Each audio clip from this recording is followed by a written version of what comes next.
I got the button on this side. Oh, there it is. There we are. There we go. We're live. Hey.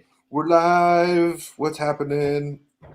Hey, Johnny Bean. So Johnny Bean's having problems with his computer, right? Yeah, I'm on my my MacBook right now.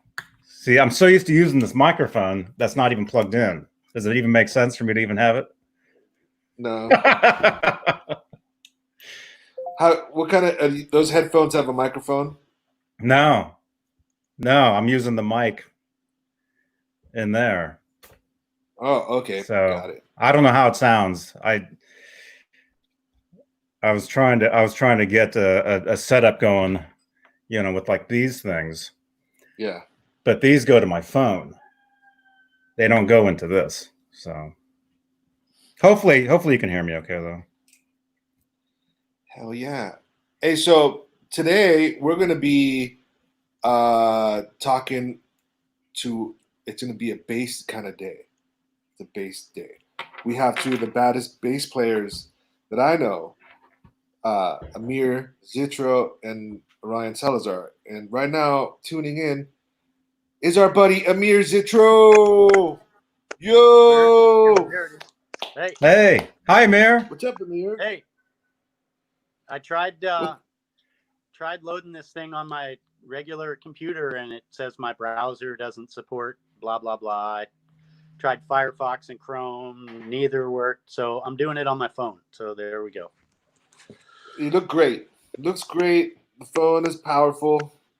We're hanging out. Let me see. Hi, Amir.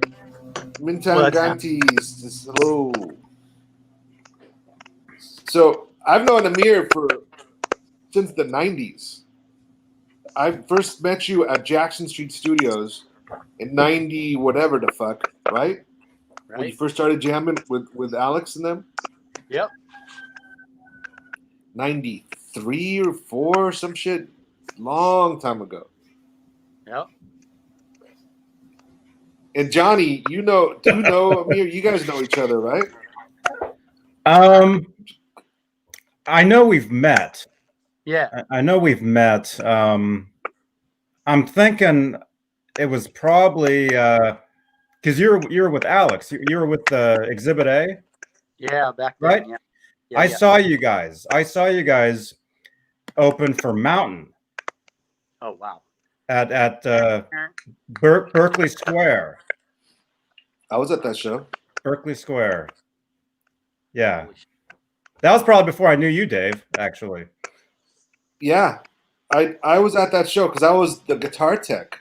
Or I was doing something, I'm sure. For Alex or everybody. We just moved. I'd have Joey, my homie Joey, and we'd just go.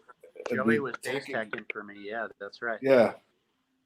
That's great. Berkeley Square. I just got on a group, a Berkeley Square group. And I'm seeing old shows, pictures, and things like that, which is crazy. Like, go back to that era of the Bay Area. Berkeley Square was amazing. I mean, you got to play with Mountain there, and I think I saw you guys played with Steve Morse too, right? Yeah, we did. I think those were tremendous. Awesome. And don't forget the Deftones. You guys played with the Deftones. Where was that place in Walnut Creek? It was one of those. The Onyx. The Onyx. Yes, very good. The Onyx. I didn't even know what.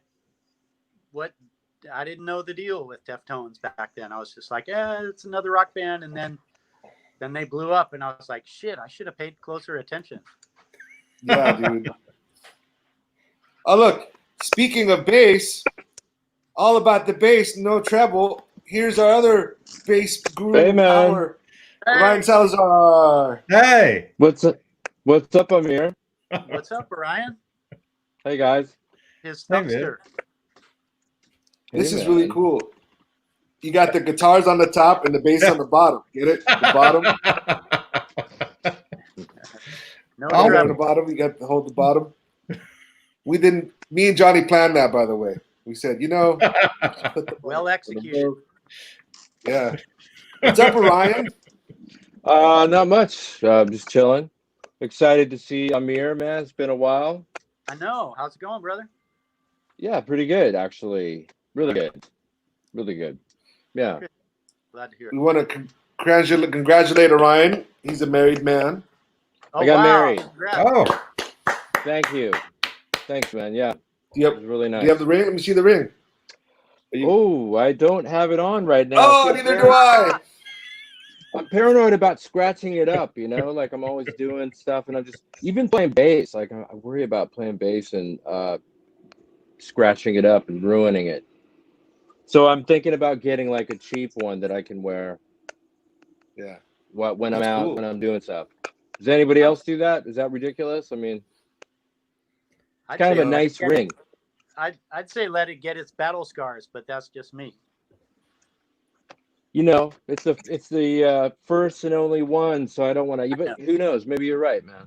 It's a big deal. You could always though. get it cleaned, and fixed if you need to. Yeah. It's Okay. simple. Yeah. It's always you could just get it refurbished every couple months. You want to get it refurbished, cleaned up.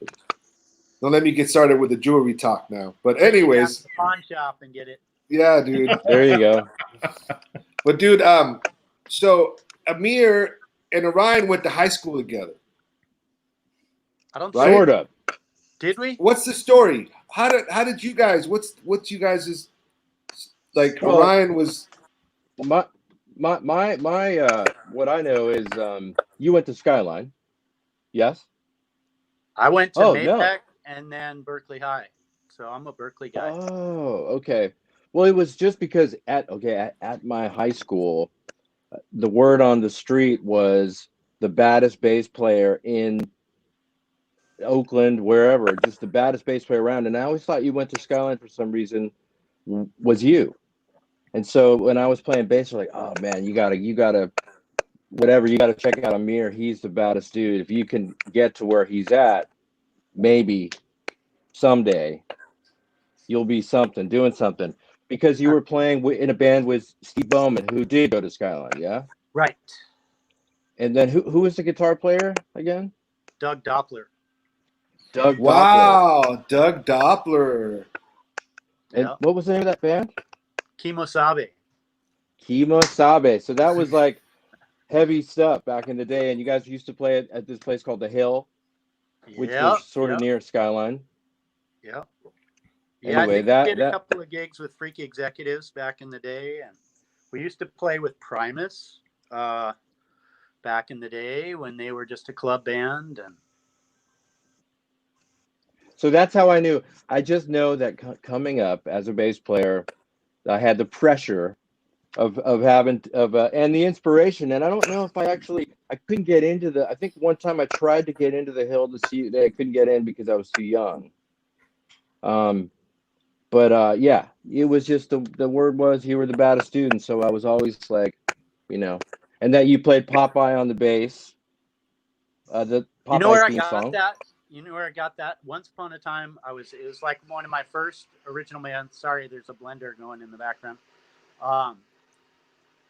The drummer in this band I was in was on a trip back from Japan, and Phil Kenmore, the bassist from Y&T, was on the flight. I guess Y&T was on the flight with him, and he sat next to Phil Kenmore, and they were talking, and Phil mentioned something about using Popeye as a warm-up exercise, and I was all, oh, what a great idea. So then, I figured it out. So that trickled down from fucking Y&T.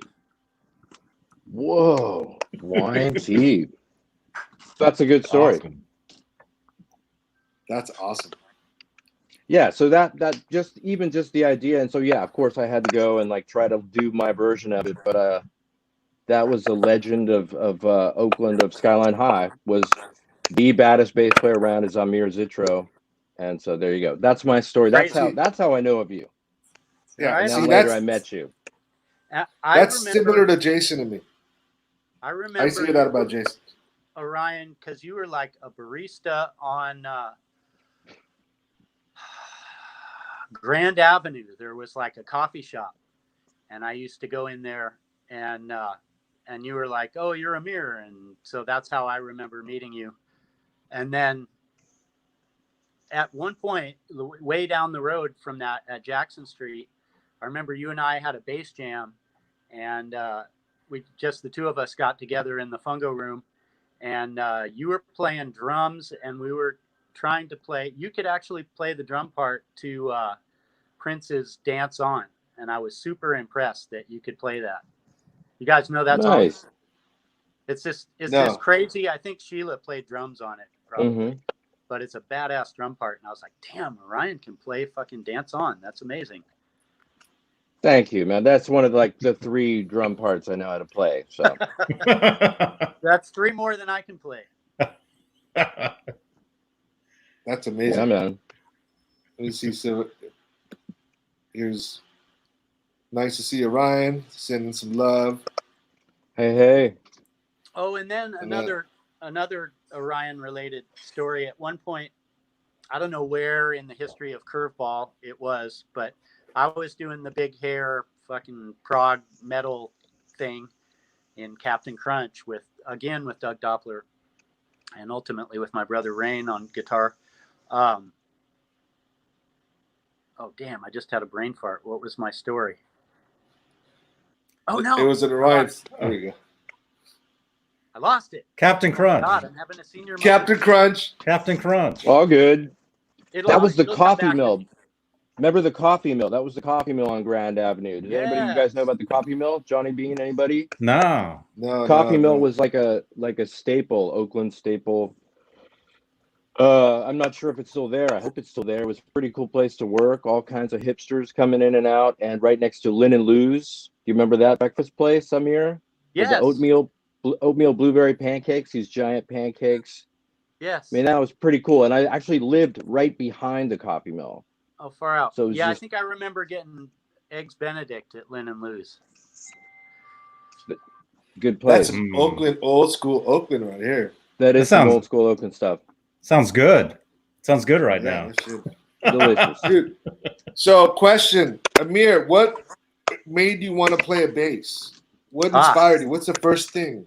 How did you get that going? Well, my father's a jazz drummer, and so he always had instruments around for my brother and I to fiddle around on, but never made us take lessons because he wanted to just see what we did without any push in any direction. And I never took anything very seriously. And then my 2 buddies, when we were in junior high, started taking lessons from this dude around the corner, a couple blocks from where I lived, Joe Satriani. And they were like, well, we both play guitar, and so you should get a bass. And I'm like, all right. And you should go study with this guy, Joe. And I had been like hanging out over there. I would get coffee across the street at Fat Apples, which was then Fat Albert's, and then go stand outside of Secondhand Guitars and watch Joe jam with all, he had like Danny Gill in there jamming with him. And I was like, wow, these guys are amazing. And so, yeah, I went and had lessons with him. I think he was $7 a half hour. And nobody took an hour lesson with him because he was just too gnarly. And students either loved him or hated him because he was strict, and he would get up in your shit if you didn't practice a lot. He would there were several lessons where he'd get out the red marker, and in my book, last week's lesson, and he'd like huck the book at me, and I'd go out of there all snivelly and shit. I went home crying one day, and my mother was like, that's it. I'm not spending this kind of money to have you, abused by your teacher. And I'm like, no, I was only practicing 6 hours a day or whatever it was. He's right. I'm worthless and weak. That's awesome. That's amazing, no man. Shit. No That's shit. heavy. I didn't know that, Amir. Wow. So yeah, his students moved along pretty quickly or dropped off. It was up to them. That's crazy. What did Joe Satriani have in the way of bass to teach you? Like what was some of his lessons, if you can remember? What was he pushing on you? I still have the book, actually. I should have that on hand so I can show it off. But he would show like fingering warm-up exercises. He asked in the first lesson, he was like, well, who are your influences? Who do you want to study? So I was like, well, Paul McCartney and Stanley Clarke and like that. Oh, Jimi Hendrix. So the first lesson, he charted out Little Wing, and I still didn't know what a monster he was. And then the second lesson, I came in and I played Little Wing, and I actually sang it, God forbid. And he played along with me. And when he got to the solo, I almost fell out of my chair. I was like, oh my God, dude, this guy. I was like, wow. So yeah, That's pretty dope. it was theory, the modes, warm-up exercises, mostly just having somebody on my case. One of the final straws with him with teaching me songs, I would bring in songs on cassette. One of the final straws was Rush 2112, you know, and they have that whole extended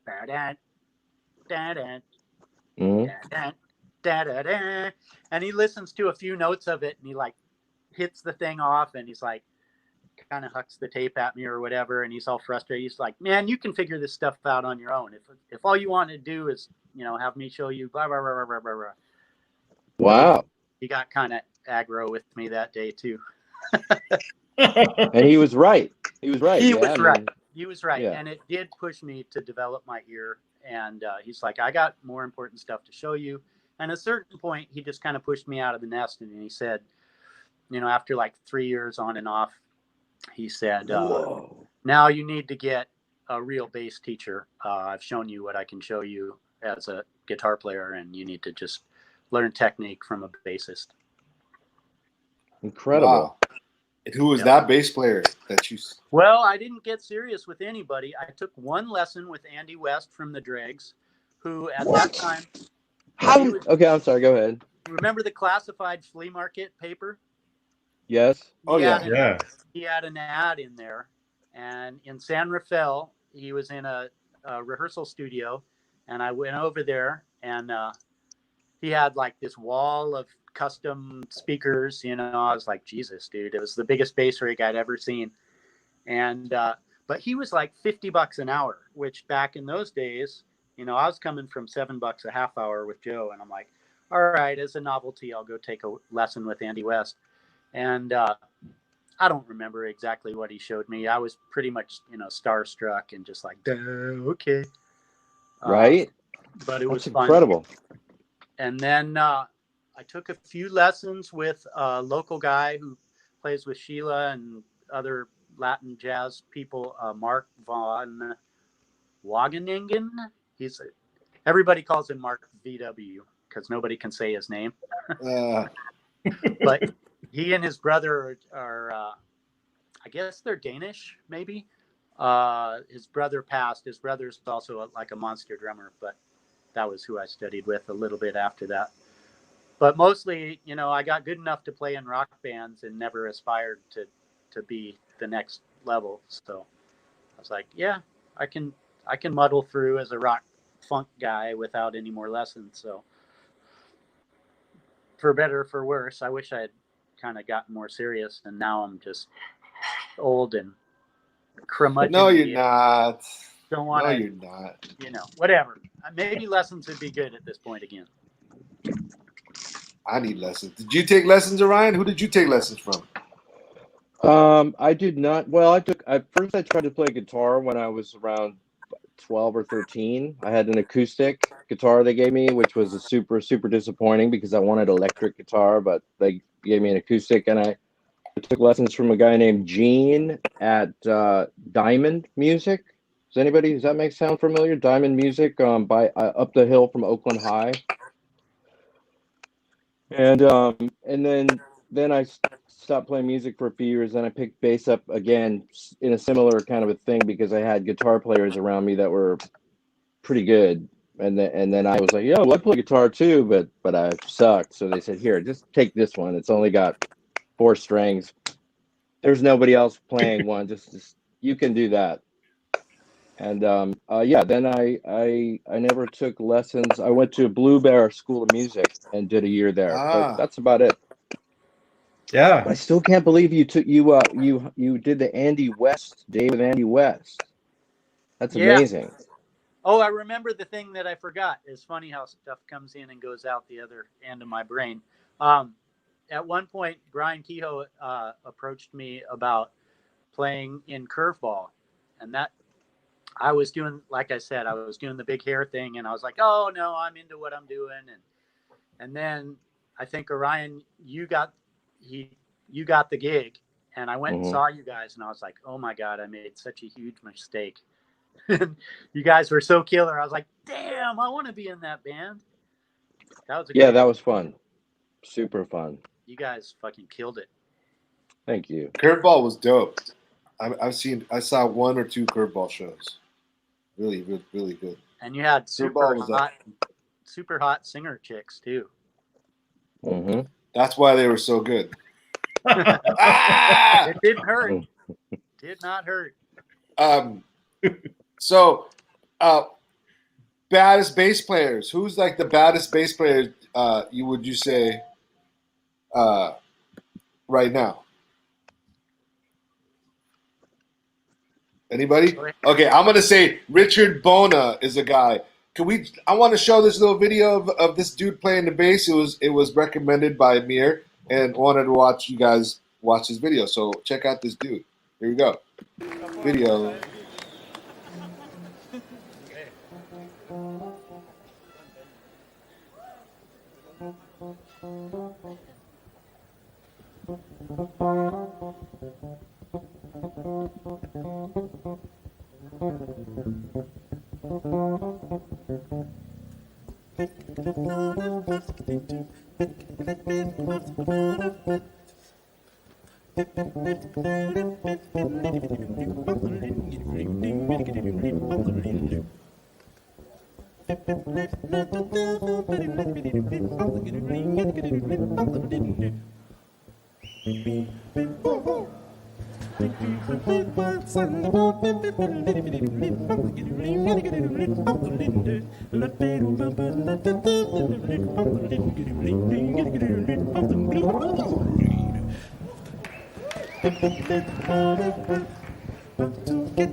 Yo! Wow! What the fuck, that's dude? heavy. Super heavy. What the fuck? What the fuck is that, bro? Right. Amir, who's that guy? Who's this dude? Tell us more about Homeboy. I first heard him on it was probably Calex, the Zawinul Jazz Syndicate, which is kind of a later incarnation of Weather Report, which was Jaco Pastorius's, one of his big, where a lot of us learned of Jaco was with Weather Report. And I heard a live performance of Zawinul Jazz Syndicate, and Richard Bona was playing. I'm like, Jesus, Jaco is really on that night. And then I phoned in, or they announced who was in the band or something, and I became aware of him and started buying up his albums. And the trip about his solo albums is that he's a classical guitar player. He plays, I guess, multi instrumentalist. But it's African based kind of jazz, some of it funky, and he totally holds back. You almost never hear him go off like that. It's just these really pretty African songs, and the whole time I'm like sitting on the edge of my seat going bass solo, bass solo, bass solo. And he almost never cuts loose. Every once in a while he does, and it's like, yeah, yay. But most of the time, no. Back. He cut loose like a motherfucker in that video. God damn. Yeah, that's incredible. It's like, Man. fuck. When was that? When was that filmed? Don't know. Any it is 1993, Isle of MTV Spring Break. Just kidding. I don't know. That was a good one, man. You could have told that to me. I would have been like, huh. I was buying it too. You know who else? Speaking of bass, I don't know if you guys heard of Carol Kay. You've heard of her, right? Yeah, she's pretty cool, right? Of course. I wanted to share this little video of a pretty funny video. Check this. Speaking of bass, here's another bass video for you guys to check out. Listen, watch this. All right, more bass. Oh. I'd love to hear this climb again. Whatever you did.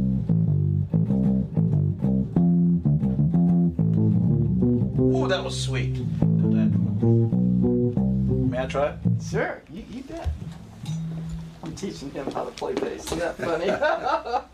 That's hilarious, really. There's a few zeros difference here. Yeah. No. You got to do it with the beat, though, Gene. You got to do it with the beat. Look, 1 and 2 and 3 and 4 and up, down, up, down, up, down. It takes a while to learn how to do this, to hop over a string, right there, like that. Come on over to my house and I'll show it to you. I'll show it to you. Yes, that's it. You got to get the hand going. I'm trying. This way. That's it, though. Yeah, 16ths. Yeah, but with the beat, it's always got to be with the beat. Well, first I have to get the lick. Up, down, up, down. Okay, yeah, it's a lot to do at first. Right, but that's the secret right there. No, one, up, down, up, down, up, down, up, down, up, down. See, the down beats on the top. Up, down. The down beats on the top note. Top note. No. Up, down, up, down, up, down, up. If I had another bass here, I could show you. Right. Right. I see. So you're actually not on the one. You're going and one. You're going and one. I see. So you're on the And the. It's da. This is a downbeat down here. See, so it's on the top string, and that's what's different. No. That's disco. You don't want disco. You want the other way.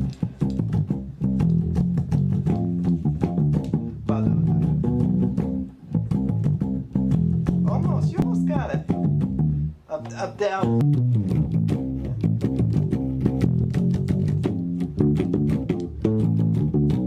Right. That's better. He's getting closer.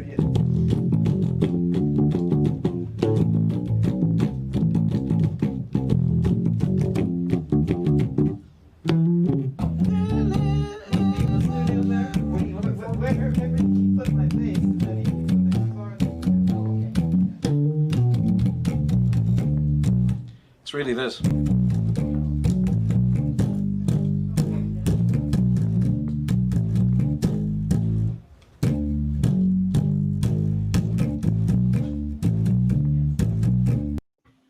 All right. Wow. Enough of that. Oh my God. Isn't that a great Sarah, video? man. She's like, That's amazing. Just goes to show you, if Gene Simmons can take lessons, so can I. Right? I think we could all. Really Did you notice the part of the video she's like, "Hey, Gene, you need to come over to my house. I'll show you." She was like trying to throw it at him. She's like, "Why don't you come over to my house? I'll show you how to do." I was like, "Whoa!" No women can Gene resist. Simmons invented the bass. Yeah. So I on that because I've seen a couple of her videos, and she's always playing a Sound Gear Ibanez bass. Have you noticed that? I haven't. I thought Those- she was a Fender P bass chick. I Yeah, didn't. but that was a Sound Gear bass, and I always Yep. see a couple like so. And then she had a Ibanez, like an RG, like a really shitty version of Ibanez, and she's just killing it on these. You know, people can't. She got He's no probably time endorsed. for Probably endorsed Yeah. by Ibanez. They make Yeah, an I think excellent so. instrument. Just nobody really wants to be seen with them. Yeah, It's like Ibanez is it's like great. me. Remember back in the day, though, this Go ahead. back in the day, the Sound Gear for a minute was like super hip. I mean, I had one, like right around '87. It was a kind of cool bass for bass players to have for a minute. Yeah. And yeah, it's nice to see Gene Simmons playing flat wounds with a piece of foam stuck in the thing, right? He sounds great, actually. yeah. Like It's sounds funny great. hear her. She's like, dude, no, get on the beat, Gene, on the beat. He's Not disco. Whoa. That's funny. Yeah, man. So, what's the most? If you were to pick a bass, your favorite bass, if you could pick one bass, what bass would that be? Orion. Didn't you ask me this question last week? I asked that last week. What was it? Yeah, it was like, you know, if I'd take McCartney's Hofner, take the Beatle bass, like the Any original, bass. the OG. If you could pick a bass to have, just that'd be nice. Dream. What would you pick, Amir? I'd have to pick the Jaco bass of Doom. That's good. Actually, we can't change it now, bro. Can't change it, dude. that bass was found and refurbished, and much to my chagrin, they put a really nice spanky new finish on it instead of leaving it all beat up looking like it was. And Robert Trujillo had it, and he gave it to Felix, one of Jaco's kids. And it's like worth like $1 million. He gave it to Felix. Yeah, that's nice. Amazing. And Felix is an incredible bass player. Have you seen him play? I got a funny story about him too. Felix, right? Yeah. So I was doing on a carpentry crew, and we're digging out we have this house up on whatchamacallem, the pilings, where you lift the house up and build a story under. And so we're having to dig all this dirt out, and it's in the middle of the winter, and it's all muddy, and we got sump pumps pumping the water out. And I show up to work one day, and the foreman says, "Hey, we got a new laborer to help us with all this digging." And I'm like, "Oh, right on." And he says, "Do you know who Jaco Pastorius is?" And I'm like, "Yeah." And he said, "Well, this is his kid." And I'm like, "What?" And I go down there, and Felix is down there digging in the mud. And I looked at him, and he looked so much like Jaco. I was like totally taken aback. The whole first like half of the day, I was just like, and finally I said to him, I said, "Sorry, dude, I'm just blown away, man. I can't believe I'm working with Jaco's son here." And we ended up becoming buddies, and he's a super cool guy. And I didn't really see him play until later with the Yellow Jackets. And a similar kind of deal as with Richard Bona. They didn't give him a solo till the last song. I saw him at Yoshi's, and I'm like, okay, it's it's the Yellow Jackets, right on. It's cool, but I want a bass solo. And finally, the last song, Felix got a solo, and yeah, I just like fell out of my chair. I was like, oh my god, sick. He's incredible. He's incredible, and like, can you imagine the pressure of being a bass player and being Jaco Pastorius' son? He doesn't really sound anything like Jaco. He's not trying to do that. He does a lot of like really cool chordal stuff, and he's super tasteful and like beautiful. He has a kind of non-shreddy approach to it, but he can, obviously. He's got facility, right? Yeah, he does like a finger picking style that I have not had the patience to work on, but yeah, it's badass. And yeah, I can't imagine what it would be like to always be compared to your father. It's got to get old, man. He's a badass in his own right. Yeah. And there's never going to be another Jocko. I mean, Jocko is like the Jimi Hendrix of bass. He just came up with so many things that I don't think there are that many more things to come up with. I don't know. No. That's my take on it. No, I agree. Totally. I totally agree. Kind of the same thing with guitar. What's gonna happen? It's all been, everything's kind of been done. You know, it's like, okay, what technique, what anything. You know, it's like you see these kids. I don't remember the kid's name. He might be Korean, but he's like 8 years old and he can play. He's a monster. Ryan, you must have seen this kid. He's a guitar player or a bass? Bassist. Little tiny kid, and he's playing Jocko. He does all the crazy shit. I mean, I'm like, dude, I don't know if I'm ever going to be as good as this 8-year-old kid.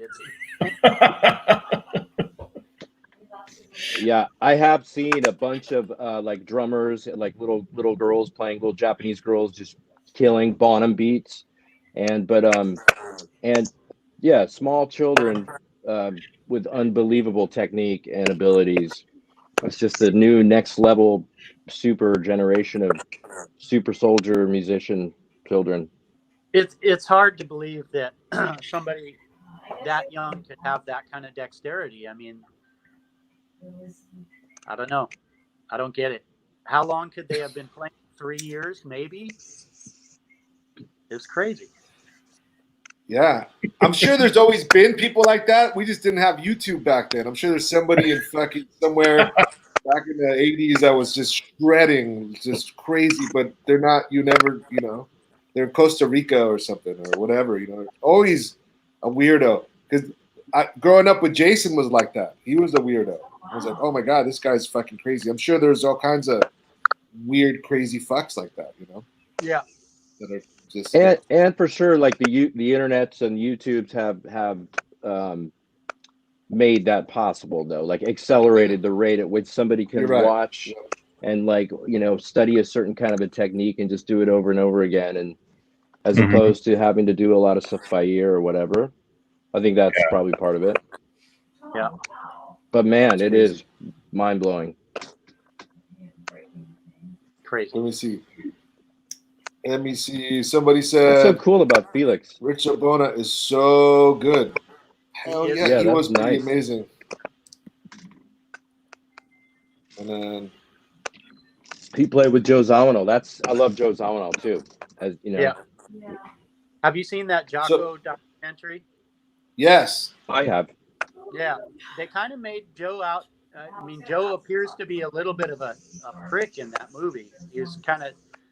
It seemed like he kind of dogged Jocko when Jocko went out on his own, but that was just the impression I got. But yeah, I have dug Zawinul's music for a long time. Trio did that video also, right? He made that documentary. That's amazing. Yeah. I can't remember. I think I did. I don't think I got all the way through it because it was super heavy. At a certain point, it gets pretty super heavy, and I don't know if I've seen the whole thing yet. Actually, I need to go back and watch it. Yeah, it's hard to watch. Yeah, there's some footage at the end of Jocko just out performing on the street, for change and stuff, and it's hard to watch that shit. Like, damn, dude. But his like recorded legacy and body of work, there's so much good stuff on film and on record. It's shocking, it's really it totally outshines the Negatronic stuff, the sad stuff. But still, that was a good documentary. All that looping stuff he was doing back in the day before there was even a looper, he had 2 delays going, and he'd set up a loop here and a loop there, and then he'd solo over it, and he'd change the loops mid thing, and I was like, wow, dude. I mean, he really seemed to be no limit to what he could come up with or invent or discover. Hey, that's crazy. Can I sidetrack for a second? I'm just curious. How did you start playing with Steve Bowman, Amir, and Doug, and Steve and Doug? So Doug and I got together when he got back from GIT, and we were doing top 40. And then we went through various drummers, and at one point, Classified Flea Market again. We put an ad in the Classified Flea Market, and I actually wrote the ad. I said, I don't know what our band name was at the time, but I said, looking for a serious groove monster. And Steve Bowman replied to that, and he showed up, and we were like, damn, this is our dude. Nice. Steve, you played with Steve Bowman too, Orion, right? Yeah, I played with Steve Bowman for a minute. He was in Third Eye Blind, actually. He was in an early incarnation of maybe he was the second drummer we played with, and it was right after he'd left Counting Crows, and he's actually on some like my 3 or 4 song demo, and it was nice. It was fun to play with him. He's a great drummer, great musician, good guy. Agreed. That's Do you awesome. still keep in touch with him at all? I don't. Just through the Facebooks a little bit, but Facebook, yeah. Yeah. Me as well. Yeah, man. This was fun. Yeah, man. So I'm gonna end the show with I don't know if everyone knows. Amir played with Flipside. We have a recording of us playing live at the New Parish in 2011. So I'm gonna show this video for anybody that's. There we go. Listen to someone work. I'm gonna play it for Melly Gilab. Listen to Someday when I work in. I should have used this Someday, but whatever. We're gonna do this one. All right. Here is Laserbeam with the beer.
You guys Yeah. sound That amazing. shit was loud.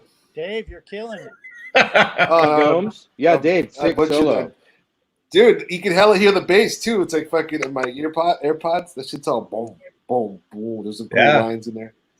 I haven't seen the video. You guys so, sounded yeah, amazing. Playing with Jeff. cool. Excellent. Jeff, Fun, fucking right? power. Playing with Jeff fucking, Gomes. yeah, dude. Was on that. Jeff Gomes. All right. Well, I wanted to thank you guys for coming on my little show of Big Pimp Bass episode of the Big Pimps, and I'm sure all this is gonna get blocked because I use hella other videos. Like, but who cares? Just watching it is fun, right? I like whatever. I'm gonna get a I little like that. notice. Yeah, right. It's fun to watch Carol K chew out Gene Simmons. It's a great thing. Hell yeah. All right, y'all. I'm gonna go and fucking do daddy shit. Have a good day. Have a good fucking weekend. Enjoy your 4th. Be safe. Wear a mask. Oh yeah. Thanks for having me on, man. Good to see you guys. Great Thanks, to see man. you Amir, guys. so good to see you, man. You I too, miss brother. you. Likewise, I'm man. gonna If you're ever- I'm gonna give you a ring. I think I got your number. Okay. Okay. Excellent. All right, Anytime. y'all. Peace. Bye, Johnny. Bye, Dave. Bye. Thanks. Bye. Later. Later.